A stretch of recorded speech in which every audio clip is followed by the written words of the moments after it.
One cold dark night at Blackwood Pines, 8 friends reunite at an isolated ski lodge deep in the woods for a night of laughs, romance,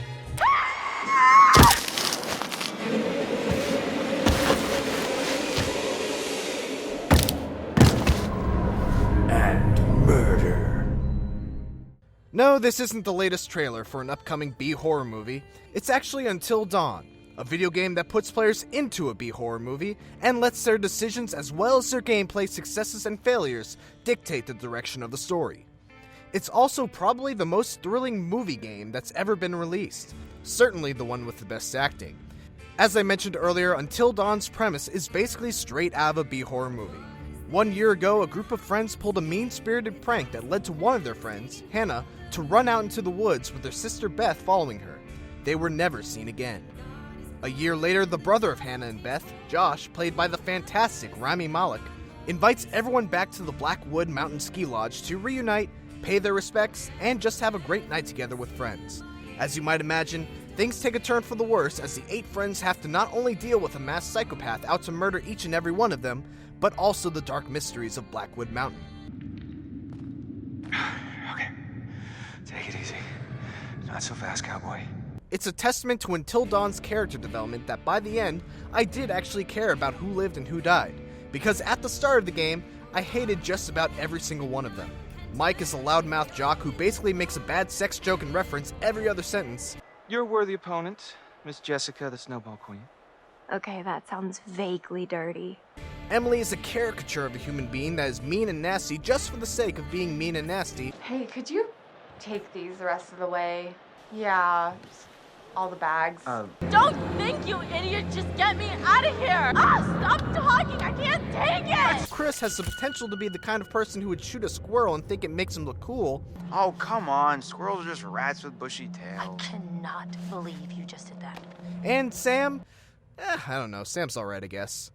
Point is, though, that all these characters undergo significant arcs throughout the game, and while not all of them will become endearing by the end, you'll probably find yourself rooting for a character you hoped would die several hours ago. As far as gameplay goes, Until Dawn is about what you would expect if you've played the very similar Quantic Dream games like Heavy Rain, Beyond Two Souls, and Indigo Prophecy.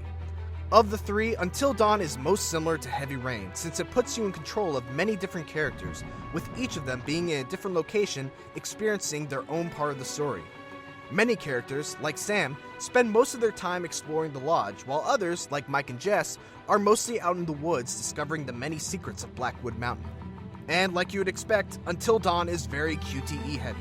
They're never too demanding though, giving players plenty of time to react to the prompts. In addition to QTEs, there are also several points where a character will have to aim at one or more targets and fire a weapon within a limited amount of time.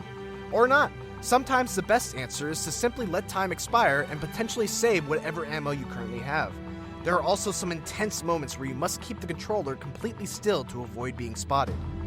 When you're not pressing buttons to time prompts, you'll be navigating through linear environments with pretty clunky walking controls, interacting with objects, and seeking out collectible clues or totems.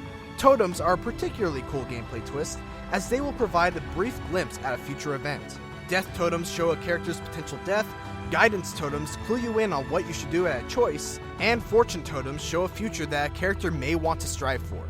Finding these totems is a huge advantage if you're trying to keep your characters alive, since there are multiple points where one seemingly benign choice can lead to a brutal end. But if you had that totem, you'd know not to make that choice. If you do end up making a bad decision or failing a QTE that leads to the death of one of your friends, you're stuck with it. There's only one save file in Until Dawn, and the ability to replay specific episodes doesn't unlock until you beat the game. Even after you do beat the game, replaying sections to see how the story could change is kind of a pain in the ass due to there being no way to skip through previously viewed cutscenes.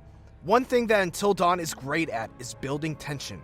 The game does a fantastic job of utilizing camera angles to maximize the fear of walking through dangerous environments in a way that we just don't see all that much anymore with video games. The game does rely on a lot of cheap jump scares, and there are times when it seems like characters don't react appropriately to what they just saw.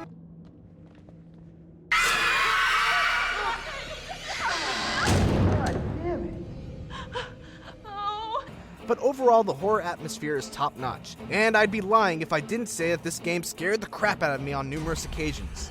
Of course, if you follow me and my channel, you'd know that I'm pretty awful when it comes to scary games, so your mileage may vary. Until Dawn is a great step forward for movie-style games, and I hope it's the beginning of more non-David Cage games within the genre. Nothing against David Cage, but Until Dawn's script and overall acting quality blows Quantic Dream's efforts out of the water. And the addition of interesting collectible clues and totems provide a great reason to actively play the game and explore the environments, rather than just move forward to the next cutscene. To sum up, Until Dawn is a thrilling ride featuring plenty of scares, great character building, and a consistently interesting story with many twists and turns that will keep you guessing and second-guessing. It's not perfect. It's got an over-reliance on cheap scares, turning many sections into a loud noise simulator. Oh! What do you think? Jesus! What the hell? The inability to skip or fast-forward cutscenes in successive playthroughs makes it prohibitive to truly see how your choices matter, and at about 8 to 9 hours in length, the game runs a little bit long to make a full second playthrough appealing, especially since the game doesn't change all that much in the beginning, regardless of your choices. All that considered, I still highly recommend Until Dawn. It's the best AAA B-horror movie you'll ever play. Let's party like we're fucking porn stars, okay? Make this one trip we will never forget, alright? Yes!